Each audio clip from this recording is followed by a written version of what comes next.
ശ്രീത്ത് പോയ എപ്പിസോഡ് നമ്മളെല്ലാവരും കണ്ടിട്ടുണ്ടാവും. ശ്രീത്ത് പോയതിനു ശേഷം എനിക്ക് മെയിൻ ആയിട്ട് തോന്നുന്നത് ഈ വോട്ടൊക്കെ, അതായത് ശ്രീത്തുവിന് ഇതുവരെ കിട്ടണമായിരുന്നു, അതിപ്പോ ചെറിയ ശതമാനമായാൽ പോലും ആ വോട്ടുകളൊക്കെ അർജുന് പോകുമെന്നാണ് എനിക്ക് തോന്നുന്നത്.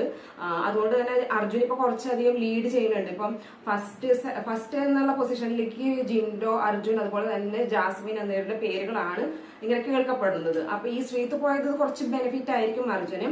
മാത്രമല്ല ഈ ഒരാഴ്ചയുടെ കണ്ടന്റ് എടുത്ത് നോക്കുകയാണെങ്കിൽ ബിബിയിലത്തെ മെയിൻ എപ്പിസോഡിൽ ഏറ്റവും കൂടുതൽ കണ്ടന്റ് കിട്ടുന്നത് അർജുനും ശ്രീത്തുവിനായിരുന്നു ഇതുവരെയുള്ളത് കേട്ടോ. പിന്നെ അതായത് കുറെ കാണിക്കുന്നതൊക്കെ അവരുടെ പോർഷൻസ് ആയിരുന്നു. പിന്നെ ജിൻഡോയ്ക്ക് ജാൻമോണി വന്ന കാരണം കുറച്ച് കണ്ടന്റ് കിട്ടിയില്ലായിരുന്നു. പിന്നെ ജാസ്മിൻ ആണെങ്കിൽ ഇപ്പൊ ഗബ്രി വന്നപ്പോ കിട്ടിയത് ഇപ്പൊ ഏറ്റവും കുറവ് കണ്ടന്റ് കിട്ടിയിരിക്കുന്നത്, അതായത് ഇപ്പൊ നമ്മള് ഒരു തേഴ്സ്ഡേ വരെ നോക്കുകയാണെങ്കിൽ ഋഷിക്കും അതുപോലെ തന്നെ അഭിഷേകനാണ്. അഭിഷേകനാണെങ്കിൽ ഒട്ടുമില്ല. ഋഷിക്ക് പിന്നെ ജാൻമണി വന്നിട്ട് എന്തെങ്കിലും ഒരു കുറച്ച് സ്വരച്ചേർച്ചയൊക്കെ ഉണ്ടായത്, അങ്ങനെയെങ്കിലും എന്തെങ്കിലും കിട്ടിയെന്ന് പറയാം. അഭിഷേകിനാണെങ്കിൽ ഒറ്റ കണ്ടന്റ് കൊടുക്കണില്ല, അതായത് ഒരു തീരെ സ്ക്രീൻ സ്പേസ് ഇല്ല ബി മെയിൻ എപ്പിസോഡില്.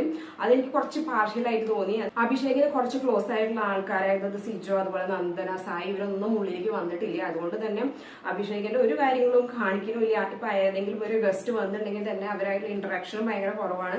എന്ന് വെച്ചാൽ അഭിഷേക് ഭയങ്കര ഒരു എന്താ പറയുക ഓപ്പൺ മൈൻഡഡ് ആയിട്ടും അതുപോലെ തന്നെ കുറച്ച് ആക്ടിംഗ് ഒന്നും അറിയാണ്ട്, അതായത് വളരെ വന്നതിനെ കെട്ടിപ്പിടിക്കുക അങ്ങനത്തെ ഇമോഷൻസ് ഒന്നും കാണിക്കാത്ത വ്യക്തിയായ കാരണം ഒട്ടും കണ്ടന്റ് കിട്ടാത്ത പോലെ എനിക്ക് തോന്നി. അത് കുറച്ച് പാർഷ്യാലിറ്റി കാണിച്ച പോലെ തോന്നി. എന്താ വെച്ചാൽ എല്ലാവർക്കും കുറച്ച് ക്ലോസ് ആയിട്ടുള്ള ആൾക്കാരെ ആദ്യത്തെ എപ്പിസോഡിൽ തന്നെ കൊണ്ടുവരണമായിരുന്നു, മൂന്നോ നാലോ ആൾക്കാരെ.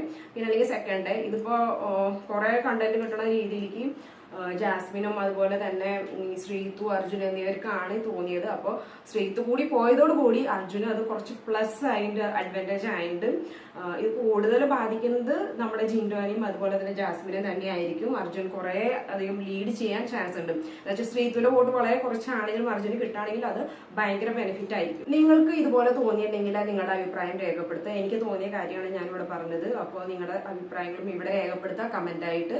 ഓക്കെ, അപ്പോൾ അടുത്ത വീഡിയോയിൽ കാണുന്നതായിരിക്കും. ബൈ.